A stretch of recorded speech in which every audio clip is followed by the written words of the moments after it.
తెల్లని పాలధారల పల్లె తెల్లారుతుంటదిరా గుళ్ళోని గంటలు కాడెట్ల మెడలోన జంటగా మోగుతూ ఉంటాయిరా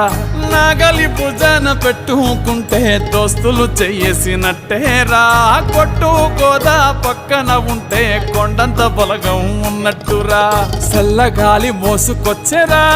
సేను శిలకల ముచ్చట్లు దారి పొడుగు సెట్ల కొమ్మలా